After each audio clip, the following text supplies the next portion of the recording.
నేటి బాలలే రేపటి భావి భారత పౌరులన్నారు కంటోన్మెంట్ ఎమ్మెల్యే శ్రీ గణేష్. పిల్లలను భావి భారత పౌరులుగా భావించిన జవహర్లాల్ నెహ్రూ జయంతిని బాలల దినోత్సవంగా జరుపుకుంటున్నామన్నారు. చిల్డ్రన్స్ డే సందర్భంగా రెజిమెంటల్ బజార్ హిల్రిడ్జ్ ప్రభుత్వ పాఠశాలలో విద్యార్థులతో కలిసి కేక్ కట్ చేసి వారికి నోట్బుక్స్ పంపిణీ చేశారు ఎమ్మెల్యే. పాఠశాలలను బలోపేతం చేసేందుకు రాష్ట్ర ప్రభుత్వం ఎంతో కృషి చేస్తుందన్నారు. తన నియోజకవర్గంలో చదువుతున్న విద్యార్థులు అన్ని రంగాల్లో రాణించడానికి సొంత నిధులతో శిక్షణ ఇస్తున్నామని తెలిపారు ఎమ్మెల్యే శ్రీ గణేష్.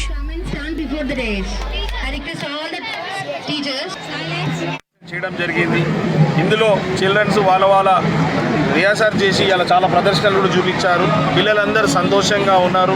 పిల్లలందరూ సంతోషంగా ఉండాలని కోరుకుంటూ, మీ అందరికీ తెలుసు ఈరోజు మన ఫస్ట్ భారతదేశ ప్రధానమంత్రి అయిన పండిత్ జవహర్లాల్ నెహ్రూ గారి జయంతి సందర్భంగా ఈ యొక్క చిల్డ్రన్స్ డే సెలబ్రేషన్ చేస్తారు.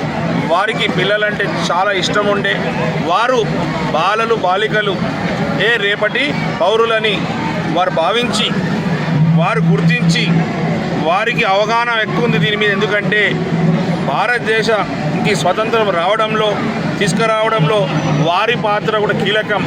వారు ఫస్ట్ ప్రైమ్ మినిస్టర్గా ఉండే కాబట్టి వారితోటి వారు అనేక సేవలు అందించారు దేశానికి. అంతేకాకుండా ఈ పిల్లలు గవర్నమెంట్ స్కూల్ కావచ్చు, ప్రైవేట్ స్కూల్ కావచ్చు, పిల్లలు బాగుపడితేనే దేశం అన్ని రంగాల్లో బాగుపడుతుంది అనేసి వారు పిలిపియడం, వారు ఆశయాలకు అనుగుణంగా వారి నడకల్నే ఈరోజు మన గౌరవ ముఖ్యమంత్రి గారు మన ప్రభుత్వం పిల్లలందరూ బాగుండాలని గవర్నమెంట్ స్కూల్స్కి ఎప్పటికప్పుడు కావాల్సిన నిధులు కేటాయించడం, వారి డెవలప్మెంట్ కావాల్సిన ఈ గవర్నమెంట్ స్కూల్ చుట్టుముట్టు ఉన్న వాళ్ళకి కొంతమందిని కమిటీని కూడా ఏర్పాటు చేశారు ఈ ప్రభుత్వం వచ్చిన తర్వాత.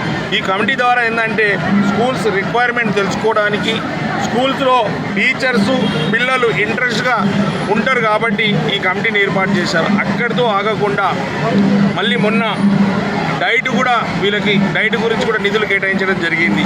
ఎందుకంటే ఈ పిల్లలు ఆరోగ్యంగా ఉన్నప్పుడే దేశం ఆరోగ్యంగా మారుతుంది కాబట్టి, యాక్టివ్గా మారుతుంది, బలంగా మారుతుంది కాబట్టి ఈ పిల్లలు బాగుండాలని ఆరోగ్యంగా ఉద్దేశంతో డైట్కి కూడా ఒక స్పెషల్ బడ్జెట్ కూడా కేటాయించడం జరిగింది.